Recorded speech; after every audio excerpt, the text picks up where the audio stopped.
Doing? All right.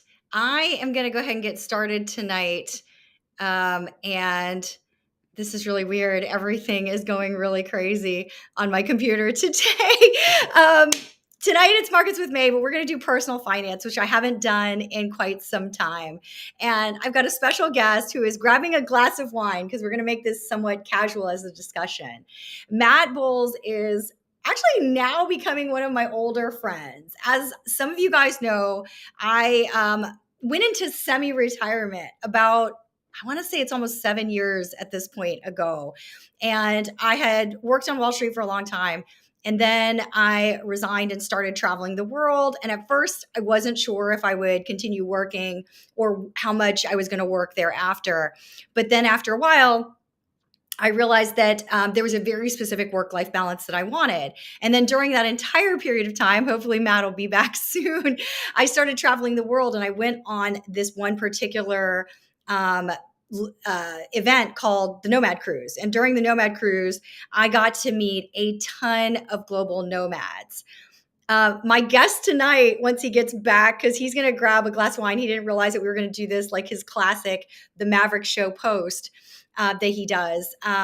He's going to grab a glass of wine, and then we're going to discuss everything that you could possibly want to know about life, traveling, what people do. Matt has literally interviewed several hundred people.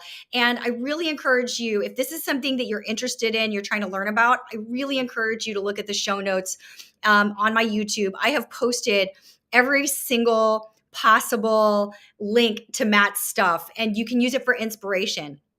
But what I want to say before he's back, and I'm going to share the stage with him in just a second, what I want to say is that whether you're in a weird circumstance right now where you just don't like where you're at is not making you happy financially or otherwise, but you actually love travel. If you don't love travel, obviously this is not the show for you. Let's say this show is going to be for you if you're needing a change of pace to just restart your life. This show is going to be for you if you are like very close to retirement and you're like, should I stay in the US or should I go overseas where my dollar is going to go further? We're going to talk about what people have done, where they go, all that kinds of stuff. And then we're also going to talk about the kinds of jobs that people take when they're overseas, what that means, what that's like, how you go about getting them. Because honestly, even though I have a big group of friends and thought processes and how this is done, Matt has systematically interviewed so many people that he's just like such a great resource. Okay, Matt, I am going to put you on now. Welcome, Matt. And Hey, Ling. how are you, buddy? I'm so excited to be here and hang out with your community tonight. Thank you for having me. You're I'm very excited to have you. And in classic Maverick Show, which you have had me on a couple of times, you are drinking wine. Do you want to talk about your wine really quick? Yeah, listen, this is a Cabernet Sauvignon from California that I have just opened tonight. And in the Maverick Show tradition, as you know, because you've been on the show 3 times, Mei Ling. And as a matter of fact, not only have you been on the Maverick Show podcast 3 times, but you were episode number 1. You are literally the foundation and the pillar episode that the entire podcast was built on. And that interview that we did was in 2018. We were on a boat in the middle of the Mediterranean Sea. We poured glasses of wine and we had a conversation. We recorded it, and that was the launch of the Maverick Show. So you're a big part of the podcast. It's been going strong for 5 years. Every week since then, we're almost at episode 250 right now. That's amazing. And I will say that my claim to fame on that show is that Matt's mom liked it, which is all I really care about. And I finally got to meet Matt's mom, who she traveled to New York. And that's how I thought, hey, you know what? I need to have Matt on the show, because even though I talk mostly about stocks, there's a lot of people that are just trying to figure out their day-to-day in their life. And I am having a Medoc wine. It's actually a very affordable wine, believe it or not, because even though this is a 2018, which happens to be a great year in that region, this was sub $15 because I'm cheap like that sometimes. Okay. So which I think is a solid price. But as Matt and I both know, once you're in France, you can actually get wine like that for like $3, €3 sometimes. It's like crazy how much the lifestyle difference can be. Okay. I think the first thing that a lot of folks, we've got some people, guys, definitely post your situation and what is interesting to you in the questions, because I'm going to use that to kind of guide our discussion. Let's start with how do people figure out their job? Like, you've got some people that are thinking about this retirement, but even if you retire, you may still want to do a little side hustle while you're overseas. Like, what do people do when they're traveling overseas to make a living? They do anything and everything. So I think there's probably a handful of different categories that you could put them in. Some people, like you mentioned, they're retired, they live on a fixed income, right? They have a pension, they have a fixed income that's coming in, from their investments or whatever, and they know what that is. And by living in certain places that have a lower cost of living, it's kind of like, imagine moving from New York City just domestically out to Kansas City. All of a sudden your cost of living is going to change. Your income is going to remain the same, right? But you get more for your dollar in terms of what things actually cost there, right? To pay rent or things like that. So when let's actually start with some numbers so people we'll get to a proper question of what does it cost. But sure. let's start with what the raw numbers are for rent. Don't name a country yet, because we'll get back to that. Give me a range of, like, if you were like living like a king and you had to pick the country in mind where it's still relatively okay for someone who's still a new traveler, what would you expect to pay in rent for, let's say, a 1 bedroom, so people could think about it?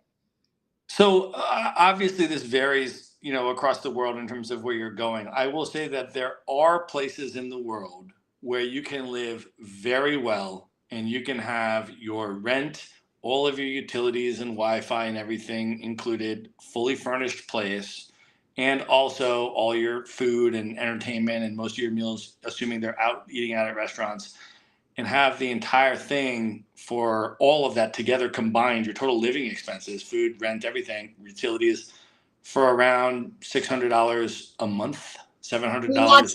You're like the opposite of suffering at that point, right? Like, you're actually, Yeah, I mean, that's like you're eating well, like you're eating out at restaurants most meals, and yeah, you're having like seafood, entrees, kind of stuff. Like, I mean, you're eating well, and you can do you're it living well. for, The good part of yeah. time. So let's call it all in, food and everything included, like your total living expenses, under $10,000 a year, Yeah.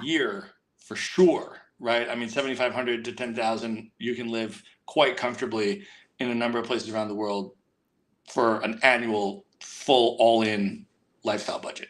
I love it. Some of the viewers are doing some of this, but want even cheaper options. So I love it. They're putting it in there. So you guys definitely check the chat, because some people are like, this is 100% true.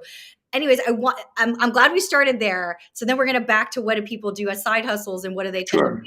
Because I wanted to start there, because so many of my viewers are trying to figure out retirement, but they're looking at, I'm obviously New York, right? Like, that's crazy amount that you're going to need per month. But if you're looking, like, even if you're in the middle of America, if we're talking $1,000 a month, 10,000, so less than $1,000 a month is what you then have to make off your investments, right? Because it's really about investments. Either investments plus side hustle, guys. Okay. So, and we are going to talk about all of the other costs in there. You can absolutely, it's absolutely doable. It's absolutely something to consider. And one of the things that I always recommend to personal friends is, you know what? Draw the line. Like, I've made enough to be able to retire in this country. I want to keep going. I've made enough. Now I can retire in any of these countries. I want to keep going. This is a way to think about goal setting for some of my younger viewers. And for those of you that are already closer to retirement age and you're trying to make your dollars stretch, you can look at the numbers and try to figure that out. Now, it's true, right? No, it's an important perspective, because even if you're not gonna actually do that, the psychological element of exactly what you described is so important, because I feel like for people that are in big cities like New York and San Francisco and LA and stuff, and you're talking about financial advisors and how much do I need for retirement, and I mean, you're starting to get up into these crazy astronomical numbers. And if you realize that $600 to $1,000 a month will allow you to live comfortably for the rest of your life, right? And that if you can get a level of income that is $1,000 a month, that, okay, you could, if you wanted to, retire now, right? Yeah. And that just gives you a psychological comfort level, I think, which is a good exercise, even if you're not going to actually do it. 100%. And I want to just acknowledge Noir Desire here, who is like pounding the table that this is true. Noir Desire is living part-time in Thailand, where he is what we call Thai baller as far as that goes with his income. So yeah, if you think about that, it's such a positive way to think about life. Once you finally have that nest egg that pays out like that, you can be like, I'm a baller in Thailand. Now I'm a baller in this country. Now I'm a baller in this country, and just lay it out as like different goals for yourself. Because then you have a vision of life that's very, very, it's easier to see what you're working for. It's easy. We're going to get to some of this at Noir. I'll tell you what I'm comfortable telling you, but it's not the most like, like, we'll get to that. Let's start at the beginning though, because we're digressing. Let's get back to it. Let's say you're going to do it with just income. What can you expect to do overseas? And then we can talk about some of the places that you might go if you're going to do that. Because there are a lot of folks that are still trying to get their like, either they're staring down a career that's no longer there, or they're like having a rough time and they don't enjoy the career that they're at and they just want to change, or any number of things. They're graduating from school and they're just still confused about what they want to do with life. Talk to the people, Matt. Let me know what you got. Yeah, so I think there's a lot of different categories, right? What some people do as traditional expats is they actually say, I want to move to this other country. And so they go get a job in that other country, doing any number of things. You could teach English, you could do whatever it is that you do, in that country, for example. That's one option. The thing with that, though, is that oftentimes if you get a job in that country, they're going to pay you a salary that corresponds with the cost of living in that country, right?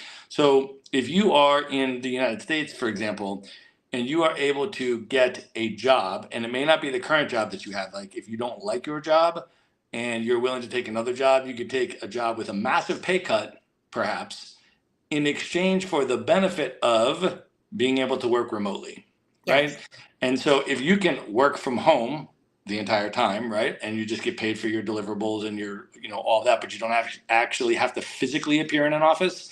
If you can work from home, you can work from the beach in Thailand or wherever else in the world you want to work, right? And so oftentimes what you find is that, okay, if you don't like your current job, you could get another job. Maybe you would like it better. It would be lower stress. It would be more, a better job in exchange for a pay cut, and then negotiate that they would allow you to work remotely. And then you could position yourself wherever you want in the world. And the pay cut is completely fine because you no longer have the super high living expenses. You have much lower living expenses. So your income to expense ratio could actually improve by taking a pay cut in exchange for a remote work arrangement and then relocating yourself to another place, right? So the first option is get a job that allows you to work remotely. That's number one, and just do your job for your company and just live wherever you want to live, and arbitrage your income and lifestyle arrangements accordingly. That's one. Another one is do something entrepreneurial. Start your own thing, right? And there's a bazillion different types of businesses that you could start, many of which at this point don't even have to be in a traditionally virtual category at all, right? I mean, Mei Ling, you and I were just hanging out with our friend Jen McGee in New York. She runs an architectural design company. She works for, gets hired by Fortune 500 companies. She won an award for designing the duty-free shops at JFK Airport in New York City. She does that while traveling the world full time. So it's like, wait a minute, what? So, I own a real estate brokerage, right? Which helps people to buy rental properties in different US markets from anywhere in the world, right? A lot of people said to me, a real estate brokerage, you can't do that while you're traveling the world. You have to be here in person to do that. Well, guess what? There are ways to build businesses that allow you to run them remotely with remote infrastructures, right? So if you have knowledge, expertise, and passion in particular areas and you haven't gone that route yet, that's another thing to think about, is to build your own business. Or you could just get a job and work for somebody else as long as you have a remote work arrangement. Well, I do want to actually go back to remote work is always the best. And actually in 2023, this option is much more than it used to be. But I would say that although you went quickly over teaching English, there is this thing that every expat knows, which is called the teaching English backstop. Because quite frankly, teaching English in certain country really pays. It's true. Okay. Sure. And the other thing you can do, but it pays, especially if you do corporate English teaching. Well, and also the other thing about that, let's take that to the next level, which is that you can actually do English teaching remotely. So It's I true. have so I have a friend of mine who I've interviewed on the podcast twice, Becky Gillespie. She's fluent in Japanese, and she teaches English to Japanese people at sort of an advanced level because she's fluent in both languages. And she does it remotely. So she lives primarily in Portugal and travels the world as a nomad and teaches Japanese online, or teaches English online to at an advanced level, right, to Japanese speakers. And so she's able to do it remotely, right? So there's Yeah. a lot of different ways that you can, do this and, get into something that works for you. I see we're having some questions here about time zones. Do you want me to jump into that, Mei Yeah, Ling? I let's didn't want try to and jump do ahead. that. You want me to jump into Yeah. that? Go ahead. Let's bring it up. Nora had a great question. Yeah, so I think time zones is a really good question, right? Because if you're talking about moving from the East Coast of the US to Asia, you're oftentimes talking about a 12-hour time difference, right? And there you have two options, right? One is to try to, again, get a job or start a business or set up your arrangements in such a way that you can work asynchronously. So if you have deliverables, let's say you get hired as a social media content creator for businesses. I know a lot of people, and they're a freelance person who does social media for different businesses. Well, most of those people that I know that do that can do that on their own time, right? They have to deliver it every week. They set up the social media posts every Monday and they schedule them to go out and land when they're supposed to land. And they can actually do the content creation on their own time, whether they want to work in the morning, the evening, or whatever time zone they happen to be in. Doesn't matter as long as they deliver it on time. And so there's a lot of work that can be done asynchronously. And there's a lot of ways that you might be able to restructure your work to be asynchronous. Now, if you do have a job that, like, let's say, you literally have to be, like 9 to 5 American hours because you're doing customer service or answering calls, or like those are the hours you have to basically be staffing a phone or be available to chat with people or whatever, then you have a choice, right? One is that you could stay within a similar time zone. There's a lot of very inexpensive places in the time zone that New York is in. You could go down to South America, Central America. There's a lot of places you could live for a lot less money, that are amazing and gorgeous and beautiful and have wonderful people and amazing food and delightful lifestyles and all of that. And you could stay in a similar time zone, or you could choose to adjust your life, right? I mean, I remember the first time I spent time in East Asia was back in 2016, and I was there with a group of travelers. It was a international work travel program, and we were traveling the world together with a program called Remote Year. And there was about 8 people in my group that were required to work American business hours. So 9 to 5 US was 9 p.m. to 5 a.m. Malaysia time, right, in Kuala Lumpur. And they wanted to be there, so they just structured their life around it. So they would come in every night, they'd work 9 to 5 in the morning, then they'd go out, they'd get breakfast, they'd do sunrise yoga, they'd have mimosas, and then they'd go to sleep. Then they'd get up in the afternoon, they'd go explore the city in the afternoon, go out, have a nice dinner, and then they'd come in, and start work at 9. And then on the weekends, they were ready to go. They could just party from 9 p.m. to 5 a.m. and they were like on the schedule, right? So like you can adjust your life like that also, if that's important and you want to do that. So there's a lot of options. I love it. We got a little bit of intel. Let's do this because he's saying, and this is true, private English teachers can make around 4,000, which more than covers your expenses in Thailand by a lot. So, because Thailand is one of the cheaper countries out there where if you want a 1 bedroom, especially if you're in like Chiang Mai, it's a decent life. But let's talk about if you were going to just teach English. Like, let's say you're a young kid coming out, you got your bachelor's, or maybe you're just a high school graduate, you just need a year of break. What would be the countries that you would end up cash flowing positive teaching English? Thailand would definitely be one of them. I would say Vietnam too, probably. China. Yeah, I mean, I don't know what all the different salaries are in all the different countries for like the on, he's never explored this. for like the on-site English teaching. But like number one, you could look into it. But number two, you could also, as I said, look into doing that remotely. Yeah. I mean, look into, and for that matter, if I you're going to tell be you able, that if you've never looked at it, it's like $35 an hour in some places. That's why he's getting to 4,000 is because yeah. you're still part-time, but at $35 an hour in a country where the average cost of living is like closer to 6,000 a year. So like, Yeah.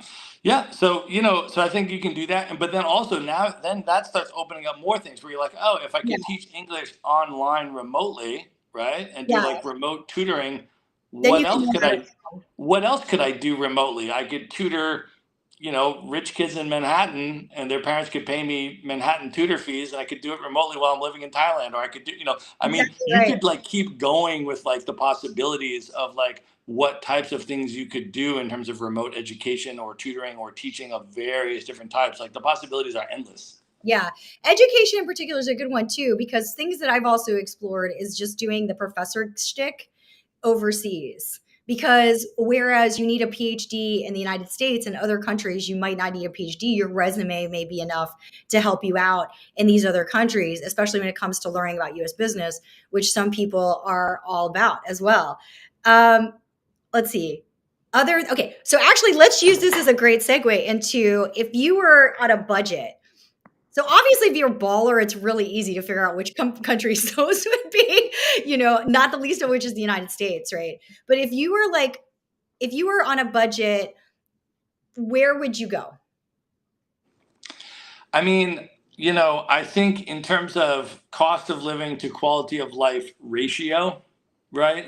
I mean, I think Southeast Asia is very popular for that, right? So Thailand, Yeah, Vietnam, Malaysia, Cambodia, Laos, right? Like those kind of places. Laos I would avoid. Laos isn't my shtick, but a lot of people do like Laos. It's a little rougher. It is. Yep, that's true. But like all of those places have amazing food. They have It's true. amazing people. They have amazing, and the cost of living is incredible. And they have Um, good Wi-Fi too, which is very strange, but good. it's Unbelievable. really, really good. So I think those are very popular for a very good reason. Yeah. Like I think my SIM card was like $5 for like 10 gig in my cell phone, something like that, maybe less. I don't know. Have you been to Malaysia recently? Because I feel like that's my SIM card. My generalized Southeast Asia SIM card cost is about $5 for like 10 gigs a month. Just if somebody needs that as a transfer. Where do you think would be the easiest though if you're like a US person? We've had this conversation before. Where would be easy? Easy to Well, I mean, I guess it depends what you mean by easy, right? I mean, you mentioned some for your important things. classic American just starting out their travel adventures Yeah, or I mean, early days I of travel adventures. Yeah, I mean, so I think depending on what we mean by easy, right? There's the infrastructure like the Wi-Fi, as you mentioned, right? Really good Going point. Yeah. going to a place where you can have consistent Wi-Fi, you can have a good co-working space where you can have an office all day and you can get into a routine. You can live a healthy lifestyle very simply. There's gyms that are available. There's good healthy food that's available. There's all that kind of stuff. So you have what you need in order to do your work, and you're not navigating some of the more dicey variables Yeah. around work infrastructure that you do some places in the world. So that's, I think, one thing that in Southeast Asia I think has that wonderfully. And then I think the some people are more comfortable in a place where there's a lot of English spoken if they are they don't speak a second language. So, for that, you also have a lot of English spoken, in those places that you Yeah. mentioned, right? You go, so I think for a lot of those reasons, that's why a lot of people end up going to Southeast Asia, but then, if you have other language skills, you have Spanish language skills. There's a lot of amazing places in Central America. Your favorite in Latin America? Oh man, that is really tough. I think, If you were bringing some, well, if you bring your well, parents, like let's say your parents have traveled a bit, but I would imagine your parents have a framework for what's in the range, or maybe that's not right. well, I Your mean, okay, parents, so but they're not like super adventurous. there's also two different questions, right? There's like, what are my favorite places personally in South America, and then there's the question of like, are those also necessarily the cheapest places, which they're not necessarily, right? Good point. Very So if you were to say to me, what is your favorite country that you most love spending time in? Like, Yeah, let's hear it. I would probably answer you, actually, a place where you and I have been together, Mailing. Brazil. I'd probably say Brazil. I would. But, I still you haven't been know, to big cities. I've only been to that I, place that we ended up going with the Nomad cruise. yeah, I mean, Brazil, for me personally, it is just magical on so many levels, and it is so amazing and so riveting and so spellbinding, and so, and I'm just so enamored with it. Shout out Brazil. But it is not cheap. It is not the cheapest, It's right? And so it also, these now gets in. Is the primary, goal to have, budget, level expenses and that kind of stuff? If that's the primary goal, then you can filter by that. If, on the other hand, you're like, oh, well, I have latitude to choose different types of places, I could have this broader range of budget, and I could pay for a little bit more of an expensive place if I'm getting things that are really important to me, right? And then you start to filter in sort of your personal interests, right? Like what types of things are important or exciting or amazing to you about a particular place, and you can start, thinking about that. Okay, so I actually really liked Colombia, but I do think Colombia is tough if you don't speak any Spanish whatsoever, depending on the spots, especially if you're in the urban areas. I think if you're out a ways, it might not be quite as bad. But Colombia, depending on where you're staying, can be a little bit more expensive. It'll never approach anything near New York, is my impression. But it probably wouldn't even approach Florida, where my parents are at, to be fair. Totally. I'm going to be fair. Totally. Yeah. Colombia is amazing. I dearly love Colombia. I try to go through Colombia as frequently as possible. I spent many, many months there. I dearly love it. I love Medellin. I love Bogota. I love Cali. I went to Cali for a month last year, and Colombia was just absolutely amazing. So Colombia is also one of my tippy top favorite countries. Okay, hold on a second. You guys don't know this, but Matt is the salsa king. He took salsa classes. Tell us a little bit about that. Two very different claims, Mailing. King, I am not, but I did go. So for folks that don't know, Colombia is really the home of salsa. They have the World Salsa Championships every year in Cali, Colombia, and they dance salsa all over Colombia. In Cali, it's a bit of another level. But I was in Medellin for a month before I went to Cali, and I decided, yeah, I'm going to take salsa classes every day. And so I just bought like a package of 40-hour package that I was going to use in a month, so I was doing like 90 minutes a day, private lessons, which were, I don't remember the exact price. I would share it with you guys, but I forget what it was, but it was incredibly affordable. And you're literally private lessons with professional Colombian salsa dancers every day for 90 minutes for a month for like a ridiculously affordable amount. Like it was really amazing. And then Medellin also, like, food is amazing. People are wonderful. Like it's a really vibrant, dynamic city. So yeah, I think that's also a really, really good option for folks. And it's in a similar time zone. So if you have to work on New York hours or whatever, like that's something that's totally doable there. And let's answer Anya's question, because this is a real thing. For a long time, I wasn't sure how to think about South America either, because it gets a bad rap. So if you are a little nervous about South America, I don't know if you feel the same way about Central America, Anya, but let's include Central America in the list, South and Central America. Where would you say would be a little bit less scary? There's no reason to be scared given what your experience was. I have like two answers to this, but I'm curious what you have to say. Go ahead. What are yours? Mine would be Costa Rica and Panama. Panama's changed a lot. Like back when I went, scary in certain places for sure. But now I think Panama is like super thumbs up. Costa Rica, I can't imagine anyone being scared. But maybe I'm just like, especially if you're in the big city, yeah. But anywhere outside the city, I can't imagine a person getting scared. So here's something that I think is afraid important. Of monkeys, which is a real thing. So here's something I think is important, right? And Mei Ling, because you listen to the Maverick Show, that I talk about this all the time. So the majority of my guests on the Maverick Show are women on purpose. I prioritize making sure to do that. And I ask them consistently about solo female travel and safety. I ask them about that all the time. So it's a very common recurring theme where women who travel solo are talking about their perception of safety in different areas. And almost without fail, every single one of them says, you're socialized into thinking of places in a particular way, and then you go and it just shatters your impression of how unsafe they supposedly are. one of the things that I think is really important, and anybody that lives in the United States will be able to relate to this, is that I think it's important that we don't, portray a country as a monolith in terms of safety or really anything else, right? So there's a lot of people, like if you talk to people outside the United States, they'll be like, dude, I would never go to the United States. That place is crazy dangerous, right? Like that place is nuts, There right? are some You people that guys, do that. they're like, you guys have like shootings all the time, every day, all over the place. Like I wouldn't step foot in that country. It's like a war zone. Really, truly, people think that because of what they see on the news, right? And so a lot of the things that we see on the news about like whatever it may be, right? Like drug cartels in Mexico or something, that we get a lot of information about that in the United States. And then you go to, Mexico City, and I love Mexico City. it's just, it's amazing. And like what you start to see is like if you go to the State Department website where they do the travel advisory warnings, what you'll see about Mexico is that they actually break the country out, and they'll be like, okay, these are the trafficking routes. You should either not go here at all or be very cautious when you go here. But then, like the entire greater metropolitan area of Mexico City, there's no travel warning at all of any kind. So you can just go there and have this delightful experience. And so it's, when you're talking about any country, I think it's very important not to say this entire country is X, Y, or Z. It's like, no, just do some of your research, and, you can have wonderful, safe experiences in any of these countries.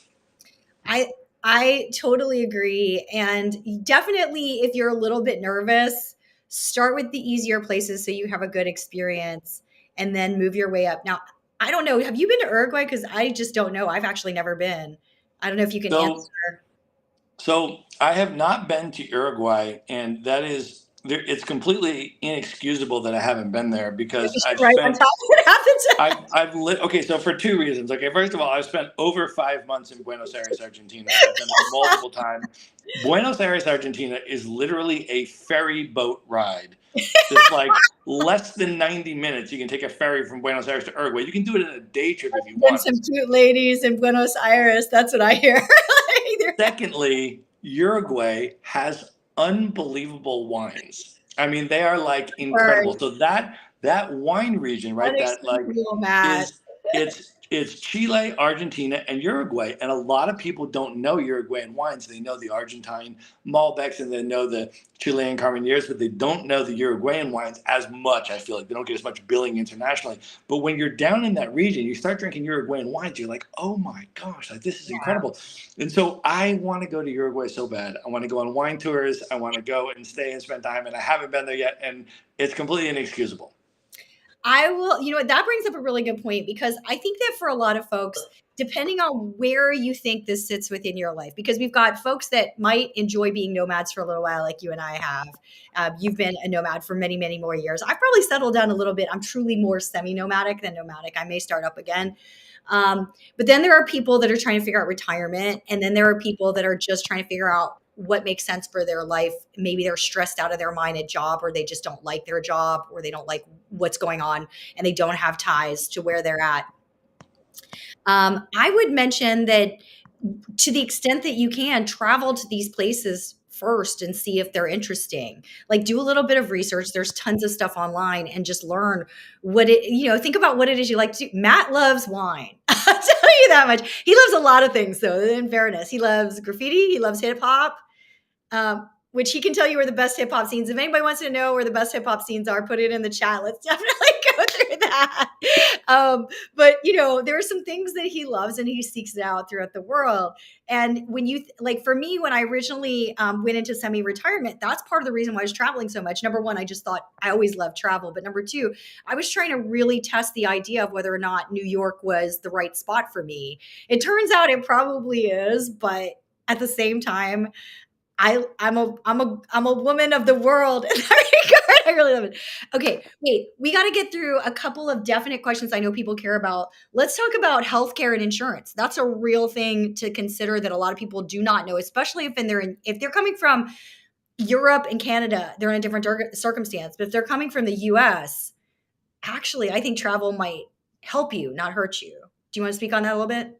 and what you do for health insurance. Yeah, sure. So first of all, there are now what's happening is, I mean, as the remote work movement and the digital nomad movement proliferates, there's a lot of companies emerging into the space to cater to those movements in Yeah. terms of what are the needs of these increasing amount of people. One of which obviously is healthcare. So there are a number of companies now that offer specific healthcare policies for digital nomads and people that are traveling around the world, moving around the world, so they can be covered wherever they go. So that's one thing. Companies like Safety Wing, that's one you can look up. Insured Nomads is another. There's a list of them. There's a whole bunch of them now, and you can Google sort of, and see which one might be the best fit for you. But the other thing that I think people have been mentioning here in the comments is how incredibly high quality Yeah. the healthcare is in like a lot of these Latin American countries, like remarkably high quality, and also how inexpensive it is. Yeah. So for folks that are from the United States, of course, the United States is a strange, remarkably unique outlier in terms of how much Yeah. medical procedures cost Yeah. compared to how much they cost at the rest of the world. And so if you are down in Central America, and you're in countries like Nicaragua or places like that, you can get fantastic healthcare, and you don't even need insurance for a lot of stuff because you can just walk in and just pay for it because Yeah, your X-rays it's not that expensive. Like it's like getting out of this American mindset that like everything is astronomical, and if you don't have insurance, how would you possibly afford it? Well, there it's just a regular price and you just walk in and pay for it, for a lot of stuff, right? So you can do a combination of like getting a global insurance type policy, for like big stuff, especially for catastrophic stuff or whatever. But then also like a lot of the regular, like normal types of things, a lot of that stuff is just very affordable to pay out of pocket in many places in the world. Yeah, I want to acknowledge Neuro Desire because yes, Southeast Asia also similarly, and there are expat specific. I actually do all my dental work in Vietnam because my quotes in the United States for the same quality of dental work. And strangely enough, I have friends that have been doing dental cosmetic sales for a long time. And they all were like, I think this one doctor in Vietnam is the most talented of the group that you showed me. But it was my quotes were one tenth of what I was getting quoted in New York City. And I did, just as many of you guys who followed me for some time know, I have to get a dental implant, which I did here because it was a very specific procedure that I wanted to have done. But so it's not about that. If I actually thought I was sacrificing quality, I would not do it overseas. But the problem is with the work that I wanted done from a dental perspective, not only was I not sacrificing quality, I was paying more and potentially not getting quality in the United States, which scared the bejesus out of me. So that's a thing. I want to, oh yeah, this is a good one too. There's a lot of pay cash, but so just to give you a sense for it, I have had to pay for x-rays overseas before. Sometimes they're free because they just throw them in with the other medical costs, but sometimes they're as much as $15, guys. $15 is the most I've paid for an x-ray overseas. Okay? And that was at the top place that only the rich locals and the expats went to. So that just gives you a sense for how big the spread is. Now, if you've got major medical, that's what the insurance for, and the insurance will helicopter your tail out of there in some cases, which is why we all buy it if we can. Am I right? But wait, I have a lot of it covered on my credit card. Is that true for you? Yeah, Mei Ling, I was also going to ask you a follow-up question. If you have, let's say, an all-day dental procedure going Yeah. on in Vietnam, what are you going to choose to listen to in your headphones while you Oh, have the the Maverick Show, procedure? you guys, just a quick, I said at the beginning, I actually listened to a podcast of the Maverick Show for the 8 hours that I was in that dental chair. And between procedures, I was just texting Matt how interesting some of the people were and if I liked them or not. So Matt knows that I am not lying. I absolutely got my teeth done. Thank you. It will, Anya. Well, I can't actually, listen. I can't make any promises, but I have recommended this dentist to a lot of people. They speak perfect English. The guy that actually crafted the teeth, because I had crowns, I got in a car accident, I'll tell people, when I was younger. And I will go back for a couple of things that I just want touched up.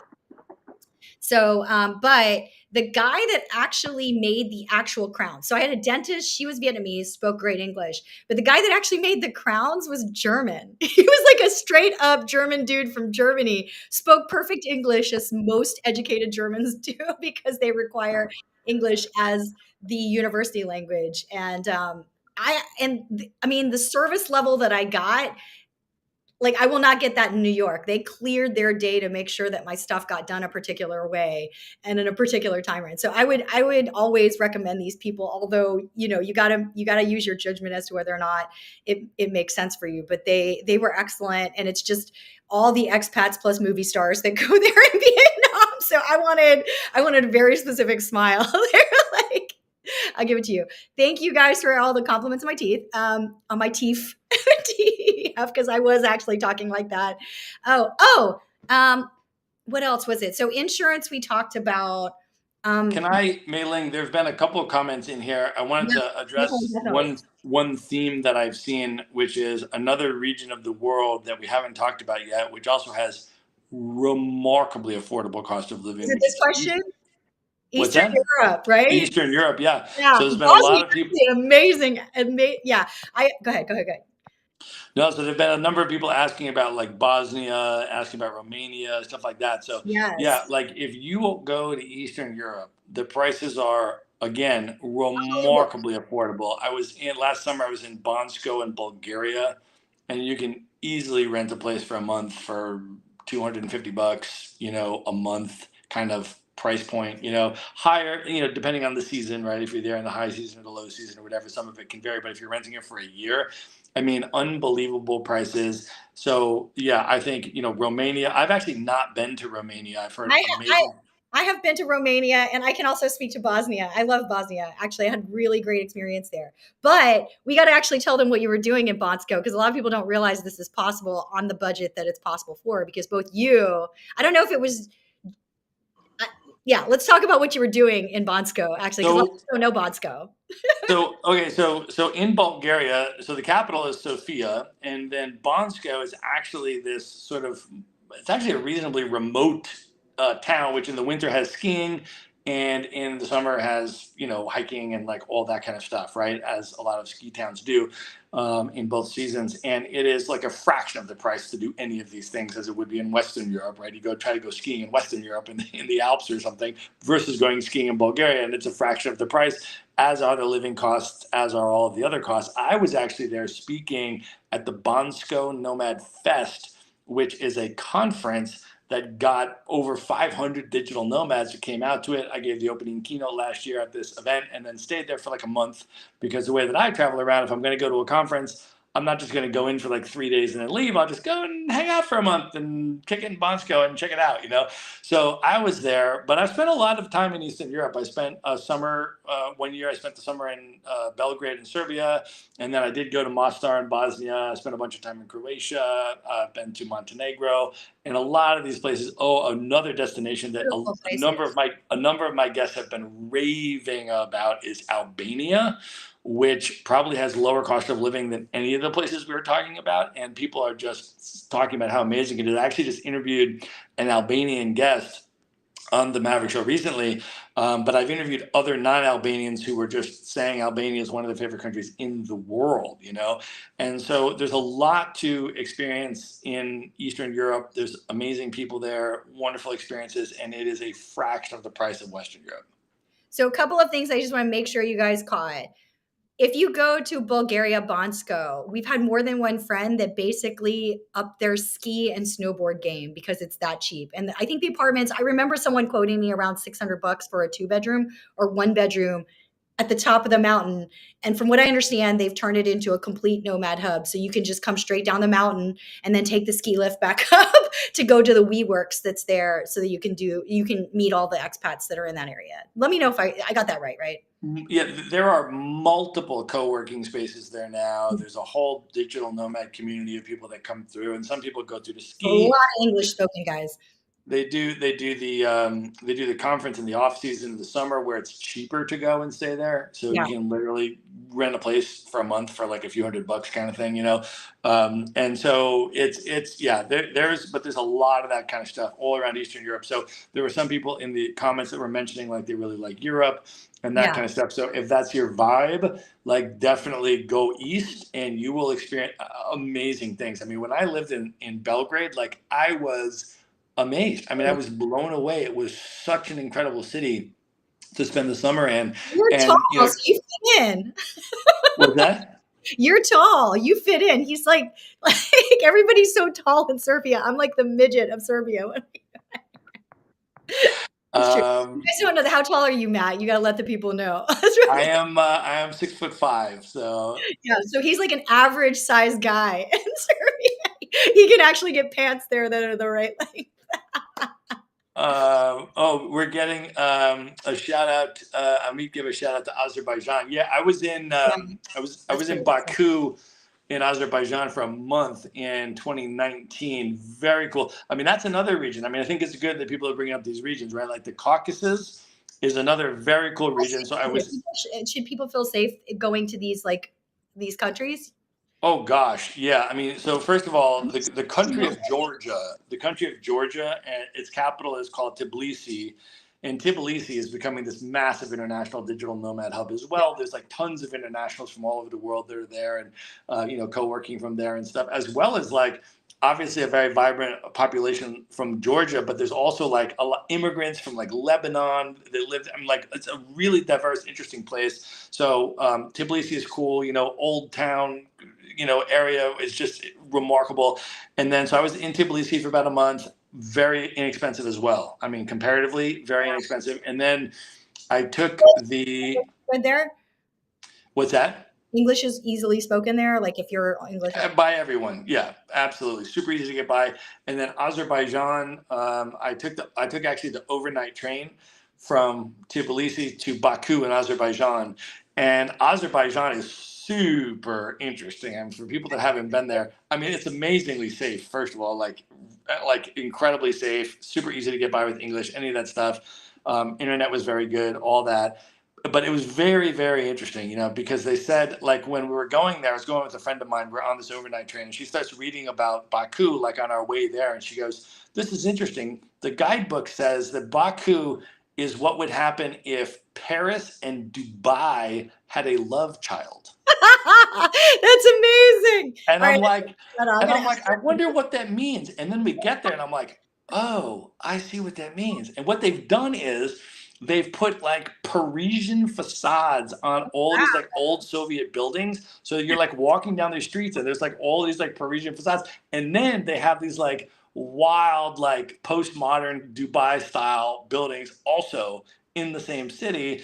And then it is it has all of this Persian history there, right? So like the history of Zoroastrianism, with the fire temples and everything, and you can go to these fire temples and they have flames burning and you learn of all of this history. I mean, it is a fascinating place. And now there's a lot of Arab folks there, so there's a huge amount of Arab culture there as well. So there's all of this different like mixing of cultures and histories and stuff. I mean, it's a very interesting place for sure. I want to hit. I didn't want to miss Bosnia. You have not been to Bosnia, right? I've been to Mostar in Bosnia. Yes, I have. Okay. So Bosnia is wonderful, my experience. I had a really great Totally. time there, but it's been probably close to 10 years since I've been there. People were very friendly. Guys were very tall there as well. I was so short. And it seemed very vibrant. The Wi-Fi was great. Oh, this is something we should talk about. A lot of Central Europe and Eastern Europe are very aggressive about trying to make sure that they developed their internet technologies and the such. Let me say it that way. So AI, data, everything under the sun. So as a result, the infrastructure for technology is really great, meaning that you will get very high speed Wi-Fi access in almost every location that you go to, whether it's public or private. So that is something to keep in mind. And then okay, we got to make sure that we get to currency and how people deal with banking, because that's a really good question by Noir Desire. We will make sure to answer that. And I would mention as well, Bosnia and most of that region, a lot of people drive around and just see all the countries, is my understanding. People are like, why are you only coming to Bosnia? Get a car and start driving around. But I didn't have time because I was there for business at the time. So like, Although I'll add a caveat to that though, Mei Ling, which is that you need to check before you do that.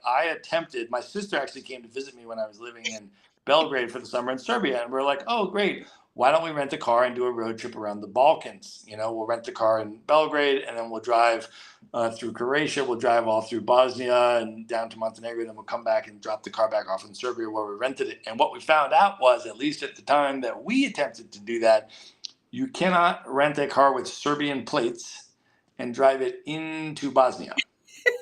All right. So you definitely have to make sure you know these guys. Do your research. What we ended up doing was just flying in and taking public transport. So we literally took a bus from Split, Croatia into Mostar in Bosnia, and just did public transportation like that.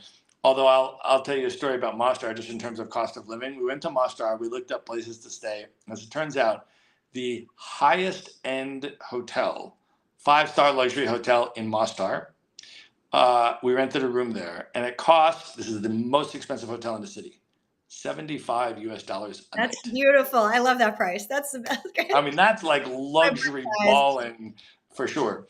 So, these places are amazing. They're amazing. They are incredible. Too, and they're like very affordable. Yeah. I want to get back to finances a little bit, just because we've got a really good question on currency exchange and banking. Now, this is going to vary depending on what country you're located in, but I'm going to start with US. And if you need us to do a different country, because oddly enough, Matt and I have met enough nomads in our journey where we might be able to answer your question, but we'll start with the US. So Matt, why don't you give your classic spiel for US finances? How do you manage them? Banking and currency exchange. Get a credit card that does not charge you foreign transaction fees, and use it everywhere you go. That is what I do.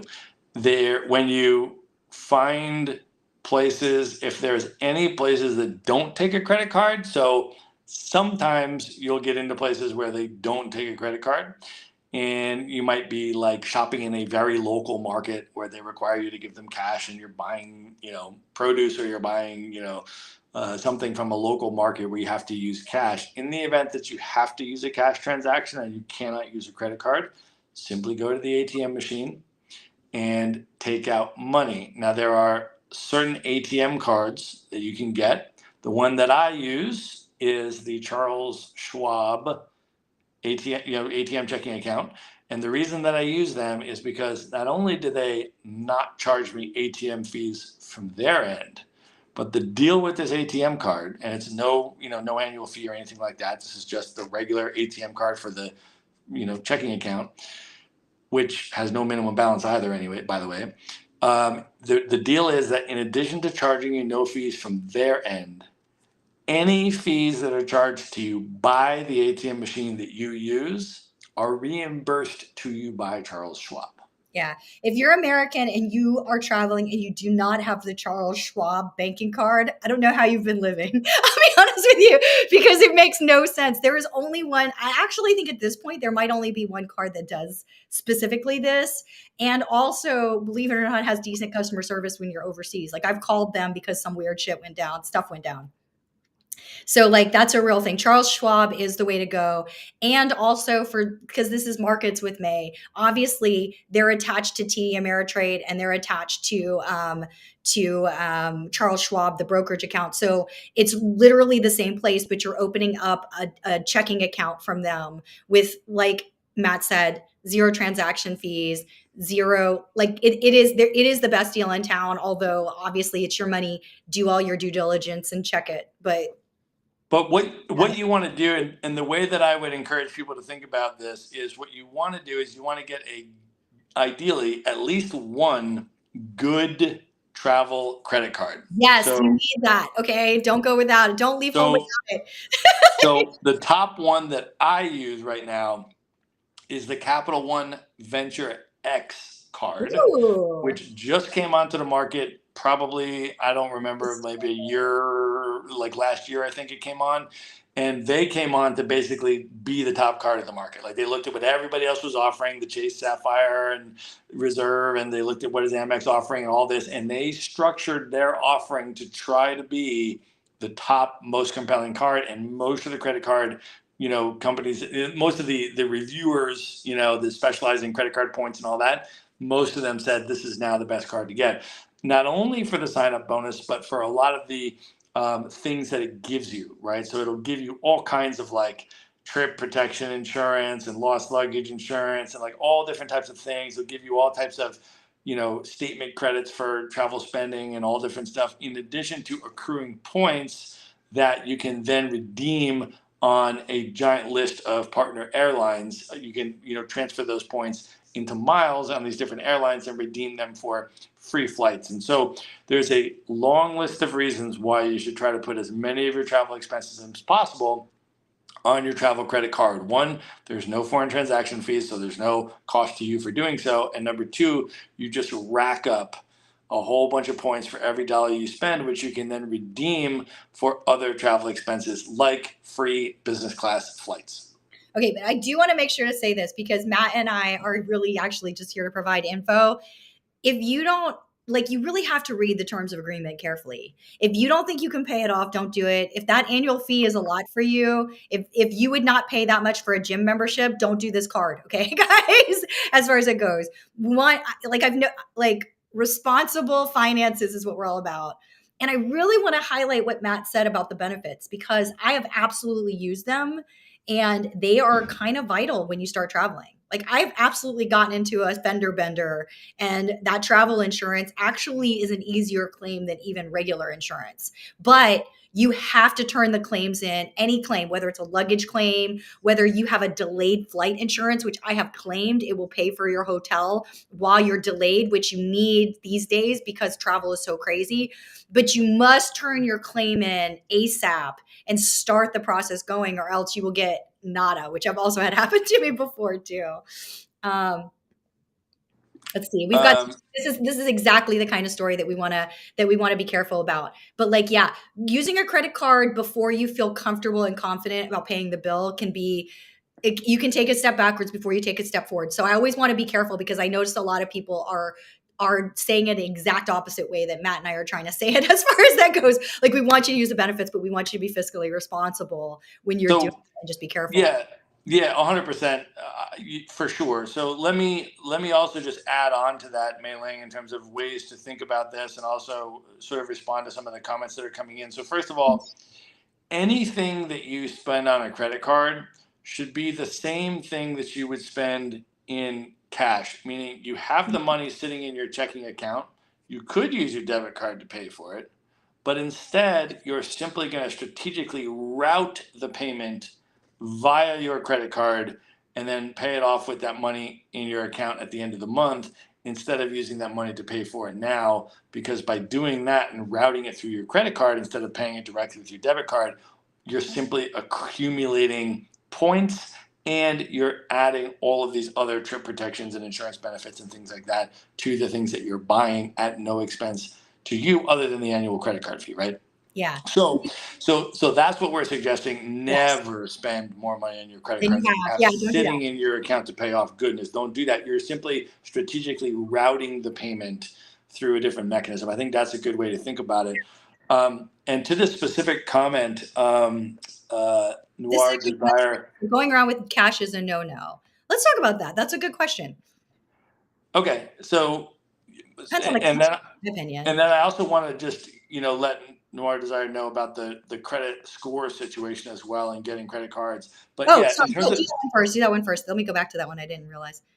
Yeah. Okay. So let me mention about that. So let's say the situation here that's described is the person is doing well financially, but their credit is tanked for a particular reason, and therefore, because they have a bad credit score, regardless of the rest of their financial situation, they can't get let's say a credit card or whatever else. So here's what I would specifically suggest you look into.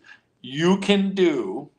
And Capital One, for example, as I mentioned, is a company that I have my credit card with, and I know how they operate, and I know that they offer this. So this would be a specific company you could look in to start this with. They will allow you to do what's called I think it's called like a guaranteed credit card. And basically what it is you put up $500 and they hold it, and then they give you a credit card with a $500 credit limit. And all you do is you charge money on that card every month. And you can literally just put like your Netflix subscription on it, charge $17, pay it off, put on auto pay, don't even think about it, and just let it run for a year, right? So you just like $17 on, gets paid off, on, off, on, off, on, off. Let that run for like a year. And then all of a sudden, what will happen, I don't know if it's a year, how much the exact time is, but for example, you let that run, and then eventually what they'll do is they'll say, okay, you've demonstrated to us good credit standing. We had no risk because we're holding you $500 and you can't charge more than that, but you've demonstrated good credit standing. Now we'll give you an unsecured credit card, right? And then you take that, and then you start applying for their ones that give you the points and that give you the stuff and all of that. So if you have a credit situation where you're not able to get a card and you fixed whatever was causing the problem, but your credit is in the tank, the way to start rebuilding it is to get what's called a secured, that's what's called a secured credit card.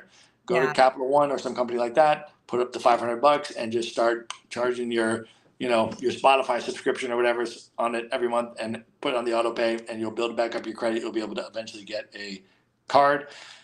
But in terms of the carrying cash around, yeah, I mean, there's very little benefit to carrying cash around, and there's risks. I mean, people are talking about they've been robbed, or or this happened. So one, it prevents you from getting anything taken, because somebody robs your credit card, you just cancel it, they don't get anything, right? Yeah. So Well, it's it sucks to try to have to replace your credit card internationally. So I have a couple of comments before we change the subject to this on credit score.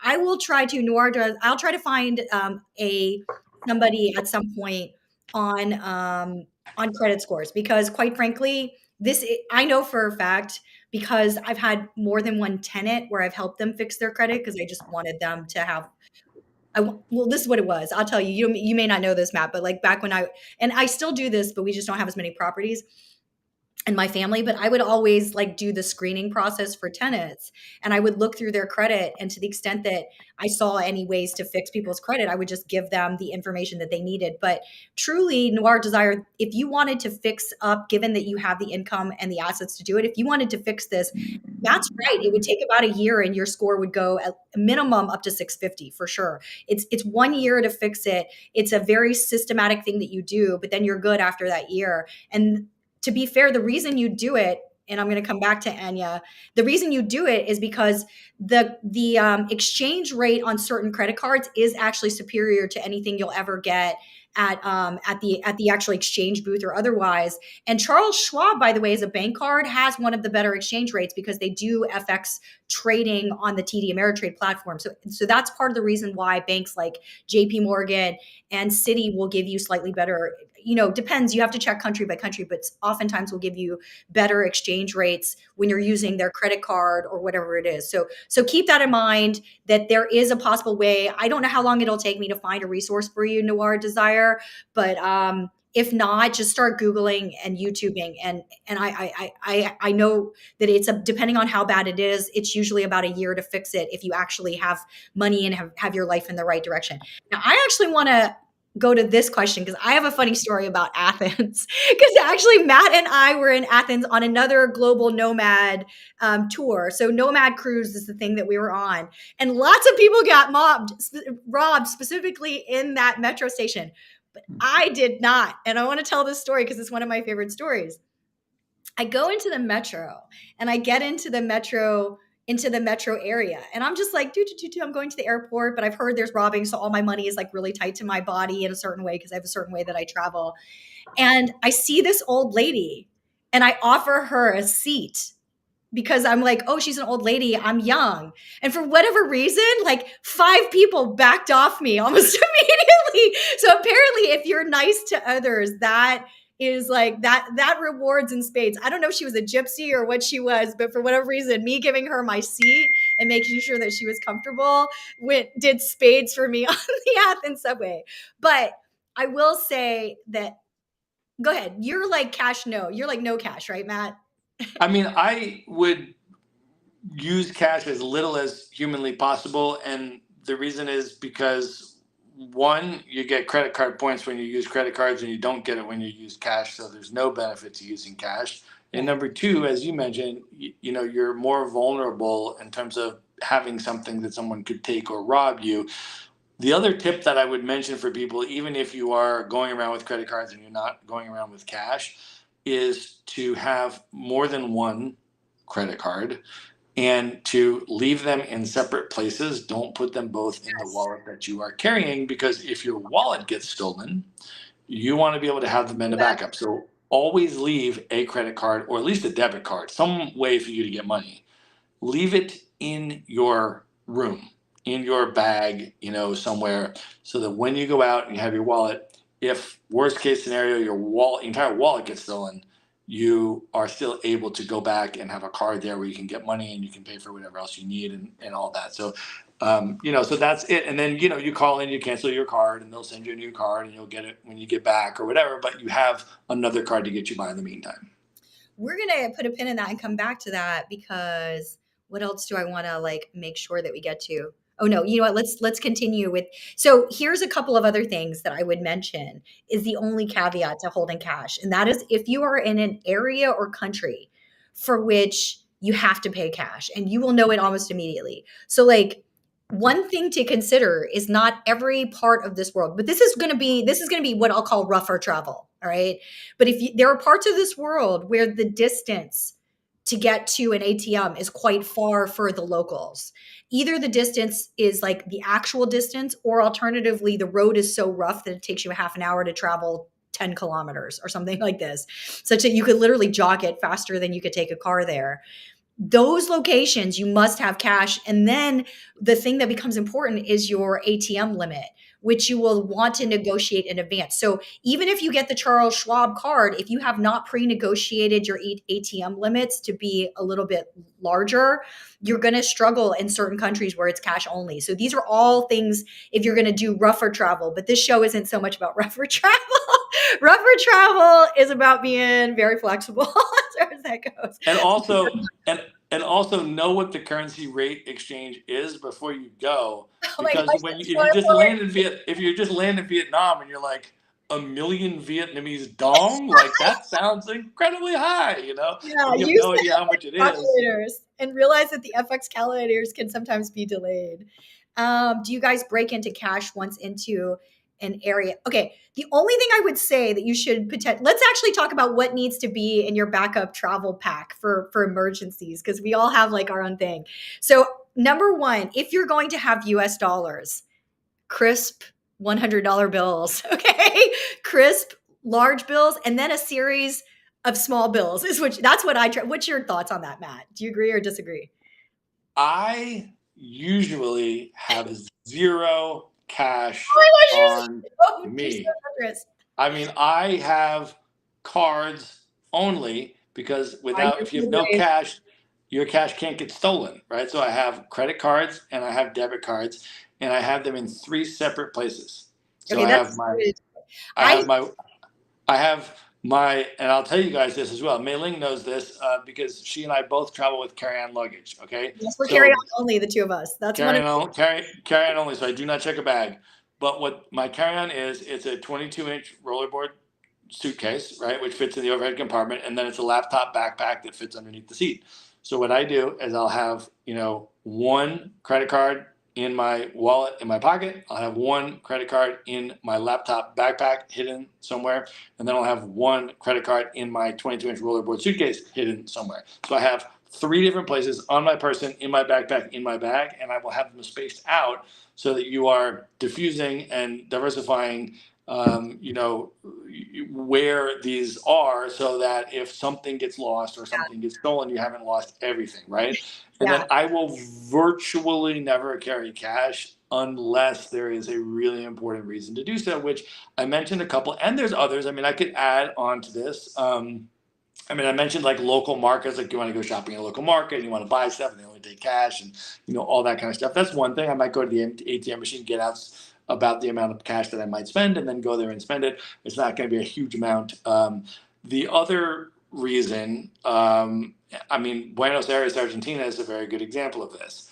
Buenos Aires, Argentina, if you are in a place with runaway inflation, right? Exorbitantly high inflation, which, in the case of Argentina, the economy collapsed, 23 years ago, and it became a restricted international currency, meaning nobody outside Argentina will give you any money for Argentine pesos. Like, they are not worth anything outside of those borders. They're only worth what they're said to be worth inside the border. And so what happens in that situation, and this is fluctuated in various ways over the last 23 years since this has been the case, there is what's called the official exchange rate, which is what the government says it's worth and what the banks will give you. And that means that if you use your ATM card, or you use a credit card, or you go to a exchange, an exchange booth, and you give them, cash and to get the local currency, that will all be at the official rate. And what has happened, for example, in Argentina, and this again has varied at different times throughout that historical period, but at some periods it's a really great disparity between the official rate and the black market rate, or what's called the dollar blue rate in Argentina. Okay. And sometimes that is a significant disparity in terms of what you can get for your US cash dollars on the black market versus if you just went to, exchange it at an exchange bureau. And you can get a lot more in the black market. And so when I first went to Argentina, which was about 10 years ago, you literally had to come in with stacks of US dollars in cash, because you couldn't get it there. You can't take it out of the ATM. There's no way to access US dollars without running it through the official exchange rate. So you had to bring it into the country in a stack, and then you had to go down to a street that's called Calle Florida, which is where all the black market cambios are, and the people yelling cambio, and then it's a black market spot, so you go in, and then they would give you a lot more for your dollars, and you could exchange on the black market. And if you got the blue rate, right, the black market rate, you just had this like exponentially greater amount of buying power, which made a lot of sense, right, when you're going there. Now, I was most recently there about a year and a half ago.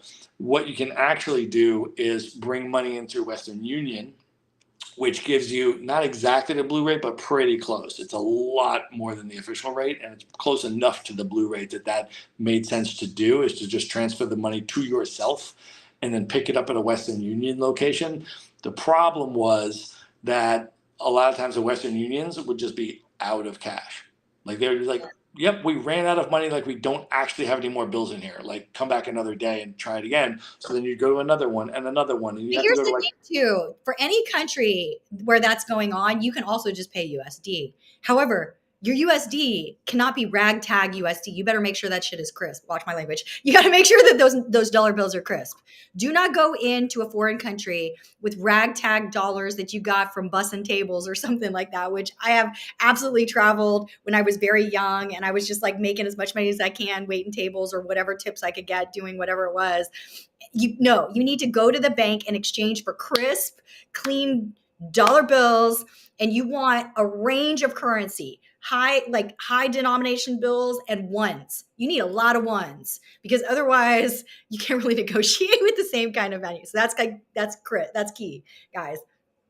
Yeah. So, but my point being that, like, in these types of places like Argentina, if you want to try to do this where you're going to get a lot more buying power by being able to successfully get in the black market, sometimes you have to jump through hoops to do that. Like, you might have to go to three, Western unions to actually find a place that has cash in the building. And then their cash might be all like super small denomination bills. So you're literally getting like dealer wads. You're trying to take out $100 USD worth of Argentine pesos, and you're getting like wads of like rubber banded money. You're like stuffing them in your pockets, right? Because it's like all they have there to give you, sort of thing. So, you're getting a better deal, but there's also like more hoops that you're jumping through versus if you just paid with your credit card and just took the official rate and just took the hit on the exchange rate. So depending on how much difference there is with the black market rate versus the official rate, you might want to personally evaluate whether it's worth it for you to jump through those hoops to do it or not. Okay, let's make sure that we get to some of these other questions, because we are well over our 1 hour time.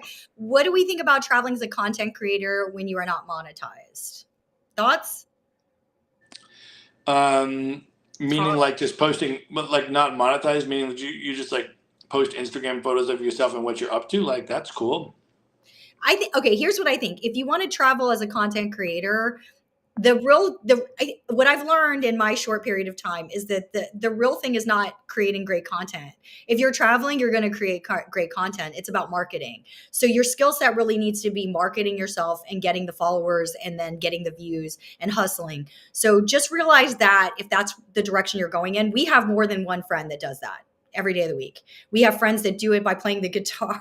We have friends that do it teaching German, English, everything under the sun. So that would be my quick answer to that. You got thoughts? Yeah, Isaac, I mean, let me know more what you mean by that when you say think Yeah, about let's travel. hear I from you. mean, a non-monetized content creator just means you're like posting on your personal Instagram what you're up to, which most people do anyways without getting compensated for it. So, are you talking about like trying to like parlay that into a path that gets you monetized and like moves in a professional direction, or like let me know a little bit more what your question is, and we'll do our best to answer it. We'll come back to you on that, Isaac, because my stream usually takes about a minute before it allows new DMs to go in. It goes through this weird filter. Language, if you speak a foreign language, like let's say you're posting in Spanish instead of English, actually it's quite a bit easier to monetize, is my understanding. If you're posting in literally any other language than English. So that's something they keep in mind. Um, Medical requirements before entering. Do you know anything about this? I haven't seen anything. Well, I mean, Oh, what COVID, that might right, mean it's is COVID. Yeah. not only with COVID, but what that might mean is there's certain countries, for example, you have to have a yellow fever vaccine and you have to have the card, or else you cannot get into the country. So, Okay, there's for some specific example, rules too for, here. for for example, last year I spent about 7 months on the continent of Africa and about seven different countries on the continent. And a number of those countries require you to have a yellow fever vaccine, and you have to have a yellow card, Oh, I see what you mean. Yeah. showing proof of I that. see And what you so, mean. Right. and Yeah. so, whenever you're going to go to a country, always check the immunization requirements. Right? Yeah. What do you need to get in? Because they're going to check it at the border, and you oftentimes they'll check it before you get on the plane. Right? Like, I mean, you have to have this in order to get in the country, and if you don't have it, might as well not get on the plane in the first place, right? So, always just check that before you go. Yeah. Let's also make sure. Wow, there's so many good questions here. You do the income tax thing. My income is always U.S. based, so I don't have this issue. What your income is mostly U.S. based though too, right? Or how do you It's do it? entirely U.S. based, yeah. And actually, there's a massive benefit. Which, disclaimer: this is not legal or tax advice, and consult your own professionals and all that kind of stuff. Yeah. But I will give you something to look into. If folks have not heard about the foreign earned income exclusion, the FEIE, this is a really important section of the U.S. tax code. You can Google it, and then you can send that to your CPA and have them look into it on your behalf in terms of how you can apply for it.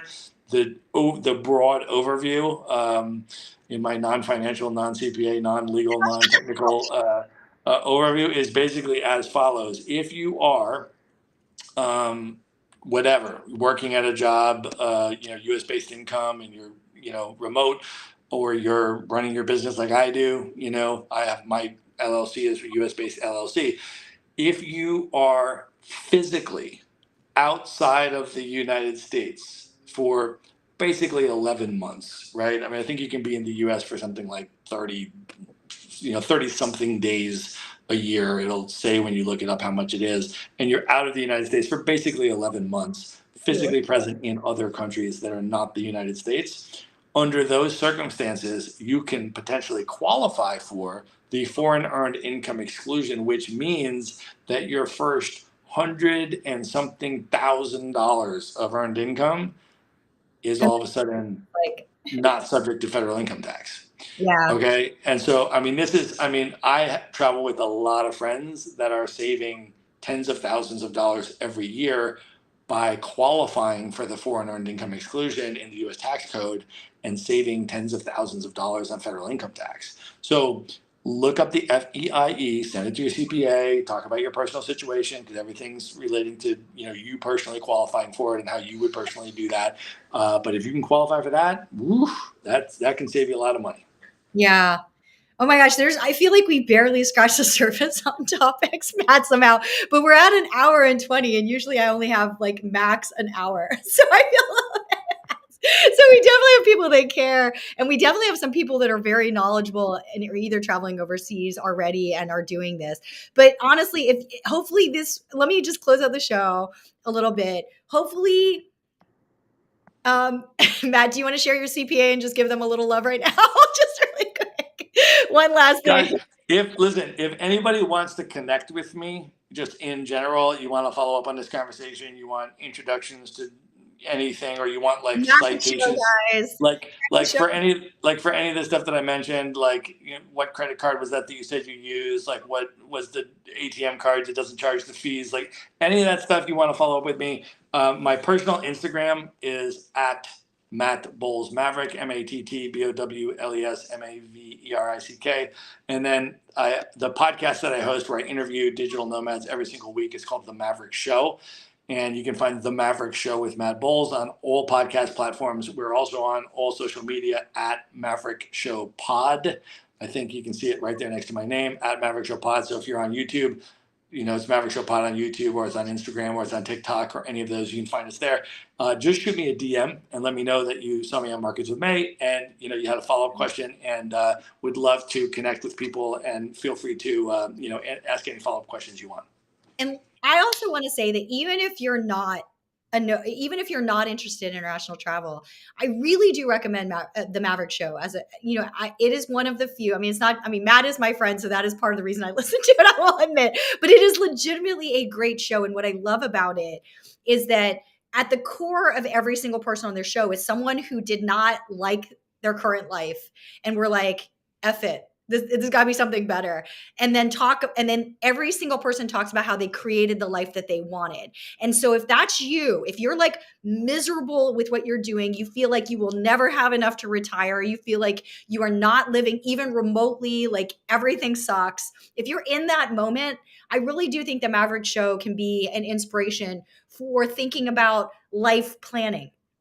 Because out of everything, and I didn't even bother to answer the question earlier about like, what is my deal? Out of everything that I've learned in this very short but long life is that life planning, having a vision for what it is you're trying to accomplish for yourself, is core and key to personal success. Okay. Like having a number that allows you to do certain things, understanding the numbers of what other possible lives that you could choose for yourself are, all of that is core to financial planning, but we pretend like it's not. We pretend like there's a retirement number and that's the only way to go about it. But no, that's what I really wanted to do the show for. And definitely check the show notes for all of Matt's stuff. But I think that ends our episode. Is there anything you feel like I absolutely missed, Matt? You did amazing. I appreciate your kind words. Isaac is commenting. Isaac, if you are trying to connect with me on Twitter, it's also at Maverick Show Pod on Twitter. So just follow me there and send me a DM on Twitter if that's your preferred platform. No problem. Mei-Ling, your kind words are so greatly appreciated. And yeah, folks, like you listen to the Maverick Show episodes, we're talking about remote entrepreneurship and world travel. How did people leave their traditional job, start their business, build it totally remotely, and then design the lifestyle of their dreams? What was their actual path? How did they actually do it? And we kind of go through that on every single episode. So yeah, if that's of interest to you, feel free to check it out on all podcast platforms. Oh, and there is one other thing I'd mention about your show that most people don't realize is that Matt has a lot of women. So if you're a woman thinking through this, he has a lot of women's points of views, and he also has a lot of minorities. So there's Asian people, Black people, everything under the sun. So there will be someone that is going to, at 250 shows, he's going to have someone that is going to be relatable to your particular life circumstance. All right, we got to end this because you and I will keep talking. So thank you guys so much. Please take a look at Matt's stuff and see if it resonates with you and can help you with your life plan / retirement plan / financial plan. And until next time, good luck in these markets. Bye, guys.